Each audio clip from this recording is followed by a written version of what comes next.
Hey everyone, what's going on? I am in the process of getting my new studio space set up and really excited with how it's turned out so far. I think it's looking pretty cool. I'm definitely going to be making an update video on that in the near future. But I wanted to make this video, and I've wanted to make this video for a really long time. This is what I think Asheron's Call 3 should be. I am the first to admit that I don't think we will ever get an Asheron's Call 3. I think that the IP is unfortunately dead, but I think it's really fun to speculate about, and here we go. So there's definitely a lot of games that have tried to capture what made AC great, and in my opinion have failed or have gone in a totally different direction and just really haven't captured that feel. Project Gorgon was made by a couple of former AC devs, and they made an interesting game, but it didn't fit what I think Asheron's Call should be.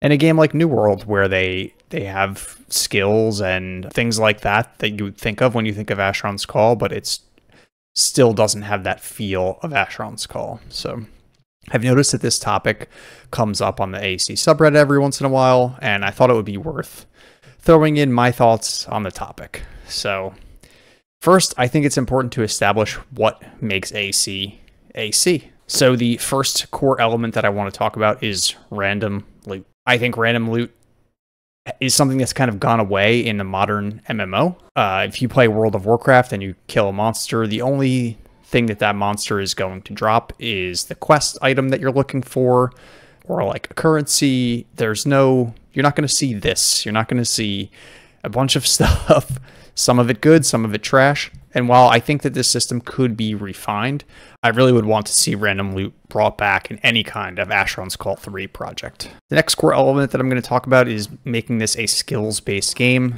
Basically, I do not want to see a game that has character classes. I don't want to see the classic paladin or cleric or fighter. I want to be able to make those choices myself. I think that is what makes AC so fun and interesting, is that even now there's debate about what skills are the best and what build is the best. And I think that having this skills-based style game is really important. I'm going to show on the next slide the New World skill system, because I think it's an interesting counterpoint and an interesting modern comparison of what a sort of skills-based game looks like. But the thing that I really want, and what I like about Asheron's Call, is that there are limits, and it's consequential what things you take. So that being, there's a limit to the number of skill points that you have. There's a specialized cap. So you can't just, at max level, take everything. You have to make choices, and those choices are what makes it interesting. I would want to include options for combat, spellcasting, crafting, and support would all be included in these skills. And I would want there to be build diversity. Obviously, every game is trying to go for build diversity, but I think that that's really important. It also, having the skills makes you relate to your character, and you kind of have this feeling like it's yours and it's unique. So in AC1, this is kind of why people get upset about Master of Arms, because they would say, hey, my guy's a sword character. Hey, my guy's a staff character. And so having this skills-based system with consequential limits really lends to people feeling connected to those characters. So this is kind of what New World does, and I just wanted to show this because this is what I don't want, which is you on one character can have all of these skills leveled up. I want a system for AC3, my hypothetical AC3, where you have to pick between these and you can only have certain ones. The next core element I want to talk about is that I want this to be a sandbox MMO, not a theme park style. So if you've played World of Warcraft, that's pretty much the definition of a theme park style MMO. You're following along on a very railroad system story. I want what we have in AC1, which is a very large open map. We have very few limits on where we can go. If you wanted to, at level 1, you could try to run to the Direlands. You're not going to get very far, but you could try to do it. So I like that open system. Now, there can be some limits. In AC1, we have islands, and those can be limited. We have portals to dungeons that are limited. Obviously, you would want some limits so that you can't just take a level 1 character and go to the hardest area and get power leveled or whatever. There would be some limits on it, but I feel like open world has come so far in the last decade with RPGs, with games like Breath of the Wild, even like Zelda games, have really pushed the envelope on what open world looks like. And I think AC3 could take some lessons from that. And then the final really core element that I want to capture is this dynamic story. So AC started with monthly updates, the story was evolving, and people really latched on to those stories. Belzarin, Shard of the Herald, Airbacks, all of these events, people really enjoy that. And I think it's really important to maintain that ever-evolving storyline. Now, I'm not going to get into what I think the story should be. I don't think I know enough about the story to really do that. But just a dynamic story that people maybe even can have an impact on. Like, maybe we let people win the Shard of the Herald fight in AC3. Just something to think about. So the next section I'm going to talk about is familiar systems that need to be updated. And the first one is combat. Then I've got spell research, spell economy, buffing, allegiances, death penalties, PvP, dungeon design, tinkering, crafting, and travel. Let's jump into combat. So this is the AC combat system for melee and missile combat, and it is very basic.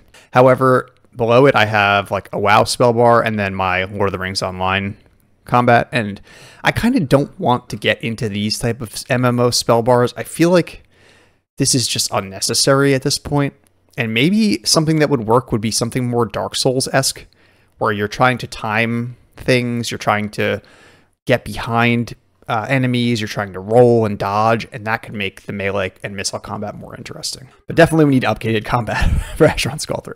Next, spell research and a spell economy. I think this was a really cool idea that now with some modern game design, we could really make work in AC3. So if you don't know, the spell economy system was one where casting a spell like Flamebolt 5 too many times lowered the power level of Flamebolt 5. And the spell research was you had to, each character, spell components needed to learn a spell were different. And this was broken by a program called SplitP, where you could just use that program and it figured out what components you needed. But maybe we could come up with something that was unique to each character and really worked.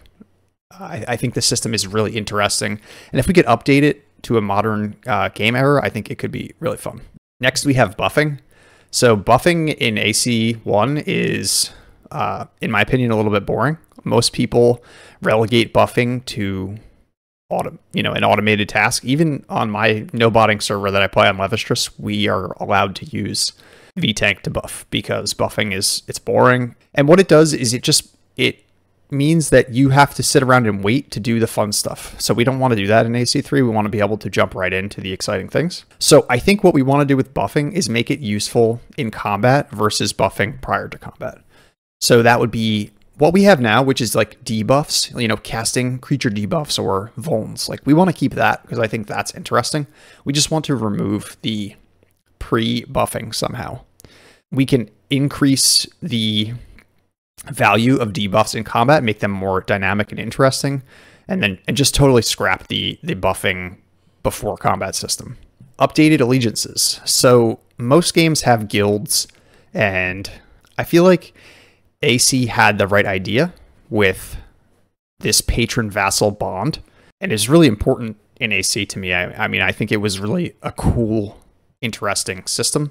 So we want our updated allegiances to be something more than guilds. I feel like guilds in most games are just like very loose, and I don't know, maybe we could just implement some systems like, quest finders or other dungeon finders, raid finders, like those type of systems as part of allegiances, and make it so that you really can bond with your allegiance and have that be an important part of your playtime. Updating death penalties. So I would think that life stones are a key part of AC's lore, and I definitely do not want to get rid of that. I think we need to leave that. That's like the explanation for why we're not dying when we die. I'd like to leave Vitae because I think that's an interesting penalty, but I would really like to remove dropping items on death. I think dropping items on death is kind of an outdated game design, and you don't see a lot of games do that anymore because it sort of penalizes you for trying to do something difficult, and I think that should be like an important part of the game. You should be almost rewarded for going out of your way to do this hard thing and trying it. And even if you fail, like, you know, hey, you get this vitae penalty. But losing your gear and then having to fight your way back and get your body, it's just not really fun anymore. And I think most modern game designers have realized that. So I definitely want to drop that from AC3. Updating PvP and PK.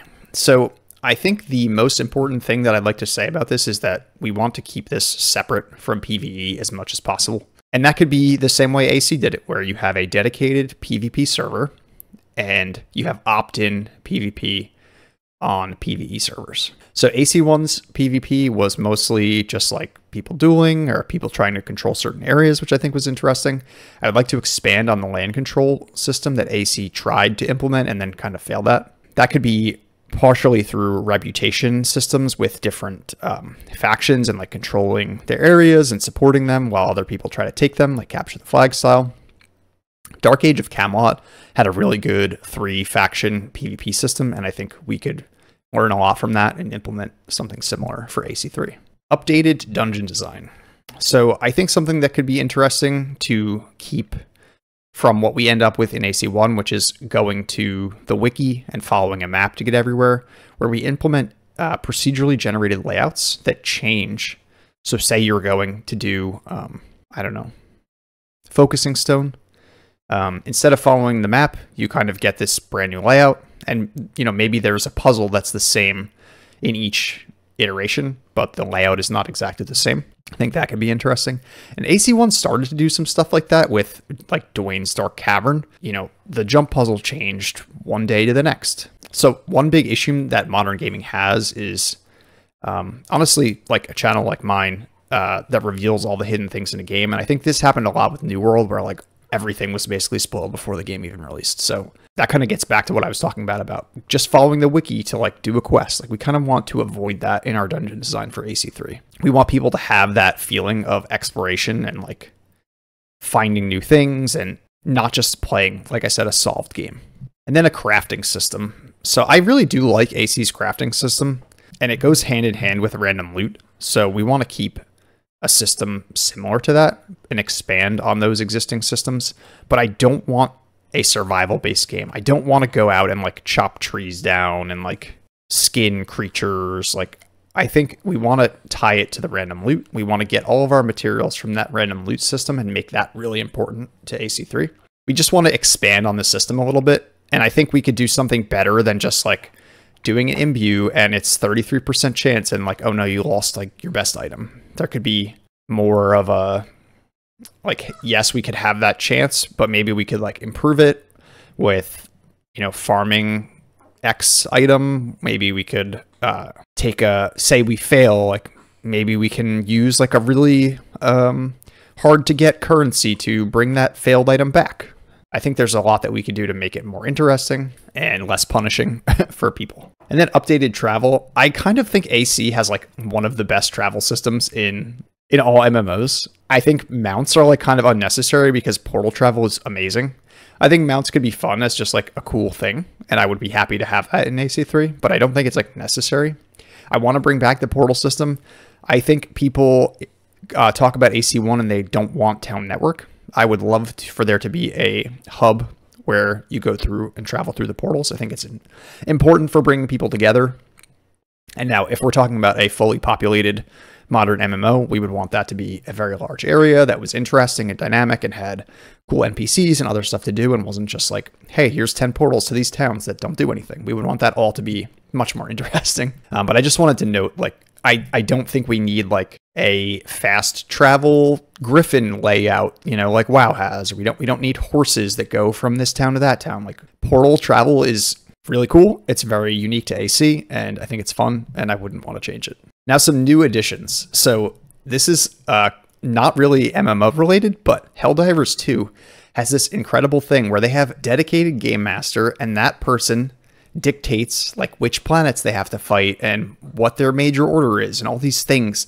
I think a dedicated dev or dev team who was even on like a week-to-week basis between major updates, because again, we're going to have that dynamic story.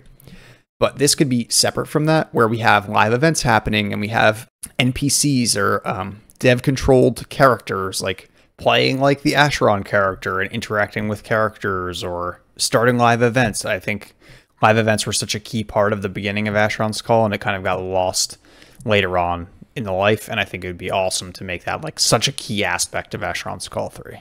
I would like to add some type of system that facilitates in-game trade or an auction house. Now, what I'm showing here is the WoW auction house, and I don't necessarily want like this exact system. I just think trading in Asheron's Call is very difficult, and it would be really cool to have some system. And even like Path of Exile just in the newest season implemented a system where you use gold and you can trade currencies through this gold system.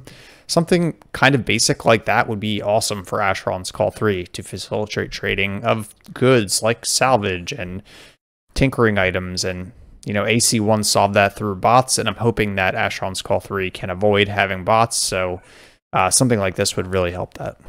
Seasonal content. So if you've been watching the channel and following along, I've been working on Lavistrous seasonal content with An Adventurer and Jonesy. At least the second season, and they worked on the first season, and we're going to be working on a third season. And I think seasonal content is kind of the future of MMOs, and it works really well in ARPGs, and World of Warcraft has implemented seasonal content, and I'm sure other MMOs have implemented seasonal content, and I think having that in Asheron's Call 3 is a no-brainer. And then raids. So raids are kind of controversial. Asheron's Call has this history of anybody can really solo anything. I think that's great. I just think that if you want to attract a modern player base, you need to have this kind of pinnacle content where people can do this really tough stuff that you need the best gear for, you need the best players for, and I think it's important to have that pinnacle or aspirational content, something to work towards. Like, why am I grinding all these hours to get this really good gear, and then there's no reason for it? So I think raids are something I'd like to see in Asheron's Call 3, and as part of that, I'd like to see a really robust LFG raid finder system. And this system could be for stuff that's not raids too, like a really good system for, hey, I'm going to go do X quest, and you could solo it if you wanted to, but hey, let's go get a group. I think that's something that's really useful too. And then third-party programs. So Lord of the Rings Online, WoW, some of these other MMOs, they offer direct support for third-party applications. And I think it's useful because developers can't predict everything that will be useful for players. It's just not realistic with the way modern games are. So I think offering that support kind of future-proofs your game a little bit. And you, as the developer, can then control the ecosystem a little bit of how these plugins interact with your game. You can prevent abuse. You can prevent stuff that you don't want. Like maybe you don't want a PK tracker, or maybe you don't want whatever it is. And you can, you know, because you control the ecosystem, you have a little bit more control over it. And then a roadmap. I think a roadmap is super important for modern games, especially MMOs, where people are devoting so much time to playing your game. Now, this is maybe a bad example because it includes World of Warcraft Classic and regular World of Warcraft and all these other things, but just knowing roughly what is coming in your MMO, I think really goes a long way to supporting a robust, healthy player base and keeping people excited for the future of the game. And now we're going to have that dynamic story in this hypothetical Asheron's Call 3 that we're building. And so having some like, hey, these are the monthly updates, but every quarter we're going to be doing this like big quality of life improvement type thing, or this, you know, something beyond just that story update. I think communicating that is so important in these modern games, and I really would want that to be a part of this game. And just a note on the graphic style, I think maybe, now my face is like not in a good place for this, so let's do this. My take on this is that I would prefer to have a stylized game over an attempt at photorealism. I think that the photorealism doesn't age as well as graphics get better and better over time. There's no way you can keep up with it and the expectations. Now it's ray tracing, and tomorrow it's something we haven't even thought of yet that makes it look like you're literally in the real world. So having this stylized game with still good graphics. I'm not saying I want like WoW's like cartoony style. I want Asheron's Call's style, but I want it to be stylized. I don't want it to be, hey, we're in the real world. I just think that that will age way better over time. And that's my attempt at breaking down what I think Asheron's Call 3 would be. Let me know what you think about what I came up with. Let me know your ideas. I hope you enjoyed the video. Thanks for watching.